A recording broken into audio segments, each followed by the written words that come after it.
Hey guys, welcome back to the channel.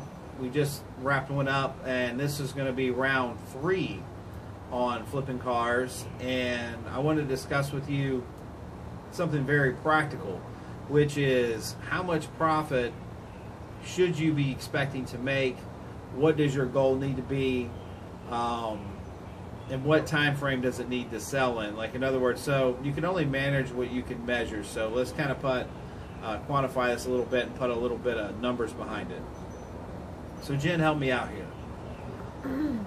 If you were, we're just going to take per average, it doesn't matter what amount of money you're spending on a used car, a really good profit would be $3,000, right?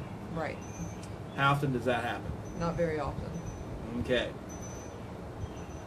Pretty good profit on a car would be $2,000. How often does that happen? Not very often. It does, but Not very often. It's not very often. The truth of the matter is, guys, you need to figure that you're probably, if you're going to be buying and selling, you're probably looking at about an $800 to $1,200 spread if you're interested in quick turns. If you, in other words, if you're going to buy it, you need to set a time frame of 5 days to get it in, get it back out and back for sale, and cash back in your pocket. You can reasonably expect to make $800 to $1,200. If you're going wholesale into a dealer, you know, if you're going into an auction and selling it, after everybody gets the fees, you'll be lucky to make $200 or $300, right? Right. So that's where it's at. Now, we've had deals out there that will fall in your lap that you're not expecting, and things just turn out better than what they are. You don't realize the book is as high as it is when you get it. Maybe the car comes out a lot nicer than you thought it was. Maybe the people were just desperate when they sold it to you, and you know, you just got lucky. Always check your books and make sure that you're close. Now, when we sell them, we kind of look at Kelley Blue Book, do the pluses and minuses, and we look at the good to what? We look at the fair number, which is the bottom number. Fair to good, typically, and unless we have a really nice car, and then we might go to the very good. Cars sell really fast at the fair market value on Kelley Blue Book. So if the fair market value is $2,000 and the excellent brand new condition is $3,500, you've got a car you should have paid around $1,000 for it, cleaned it up, had a 100 or 200 in it, and be selling it for $2,000, $2,100 right at the fair mark. That's for a fast turn. If you have time to sit on it, you can hold it closer to the higher number.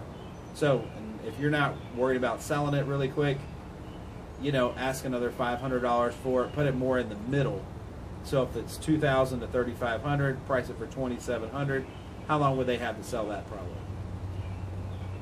Probably take them, what, a week and a half if you're going to go in the middle. Which is why we said yesterday, you make your money when you buy the car. You make the money absolutely when you buy your car. So as far as profit is concerned, there's plenty of it to be had. It's just a matter of opinion on how fast you want to sell it. Car lots, generally, they have cars in inventory for 30, 60, and 90 days.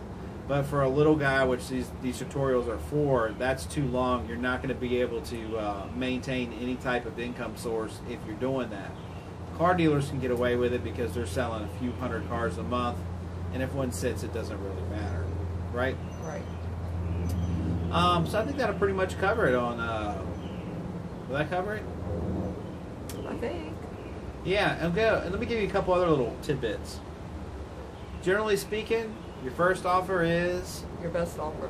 Your first offer is almost always your best offer unless someone's straight up insulting you. If you have something for sale for $2,000, somebody offers you $800, that's not what I'm talking about. But if somebody comes to the table and says, hey, here's $1,950, you better take it and run.